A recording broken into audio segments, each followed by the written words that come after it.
السلام علیکم ورحمۃ اللہ۔ گلوبل اسلامک ایجوکیشن میں خوش آمدید۔ میں ہوں آپ کا ٹیچر محمد عمران غیاث۔ ایک مسلمان کے نبوت کے حوالے سے اسلامی عقائد کیا ہونے چاہیے، آج کی کلاس میں ہم یہی سیکھیں گے۔ تو چلیں شروع کرتے ہیں۔ مولایا صلی وسلم دائما ابدا۔ اللہ تعالیٰ نے خلق کی ہدایت اور رہنمائی کے لیے جن پاک بندوں کو اپنے احکام پہنچانے کے لیے بھیجا ان کو نبی کہتے ہیں۔ انبیاء علیہ السلام وہ بشر ہیں جن کے پاس اللہ تعالیٰ کی طرف سے وحی آتی ہے۔ یہ وحی کبھی فرشتے کی معرفت سے آتی ہے، کبھی بے واسطے آتی ہے۔ انبیاء علیہ السلام گناہوں سے پاک ہیں، ان کی عادتیں خصلتیں نہایت پاکیزہ ہوتی ہیں۔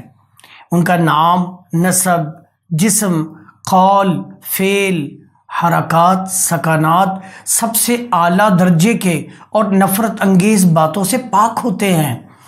انہیں اللہ تعالیٰ عقل کامل عطا فرماتا ہے۔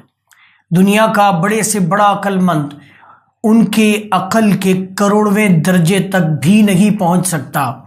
انہیں اللہ تعالیٰ غیب پر مطلع فرماتا ہے۔ وہ رات دن اللہ تعالیٰ کی اطاعت اور عبادت میں مشغول رہتے ہیں اور بندوں کو اللہ تعالیٰ کے حکم پہنچاتے اور اس کا راستہ دکھاتے ہیں۔ نبوت بہت بلند اور بڑا مرتبہ ہے، کوئی شخص عبادت وغیرہ سے حاصل نہیں کر سکتا، چاہے عمر بھر روزے دار رہے، رات بھر سجدوں میں رویا کرے، تمام مال و دولت خدا کی راہ میں صدقہ کر دے، اپنے آپ بھی اس کے دین پر فدا ہو جائے، مگر اس سے نبوت نہیں پا سکتا۔ نبوت اللہ تعالیٰ کا فضل ہے، جسے چاہیے عطا فرمائے۔ نبی کی فرما برداری فرض ہے۔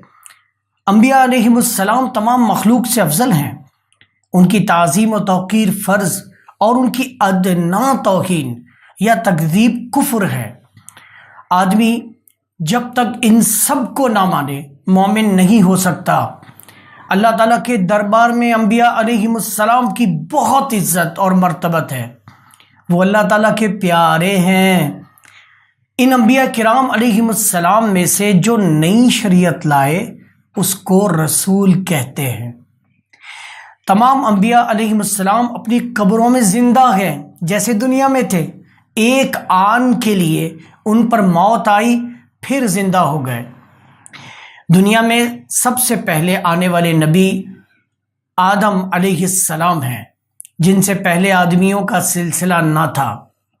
سب سے پہلے اللہ تعالیٰ نے انہیں اپنی قدرت کاملہ سے ماں باپ کے بغیر پیدا کیا اور اپنا خلیفہ بنایا اور علم اسماء عنایت فرمایا۔ ملائکہ کو ان کے سجدے کا حکم کیا، انہی سے نسل انسانی چلی۔ تمام آدمی انہی کی اولاد ہیں۔ ناظرین محترم، آج کی کلاس میں یہی ختم کرتا ہوں۔ انشاءاللہ اگلی کلاس میں ہم اور آگے بڑھیں گے اور نبوت کے حوالے سے مزید اسلامی عقائد سنیں گے اور یاد کریں گے۔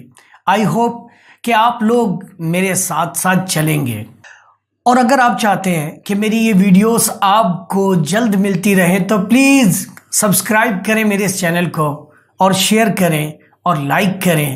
جزاکم اللہ خیرہ۔ Thank you. مولایا صلی وسلم دائما ابدا علی حبیبک خیر الخلق کل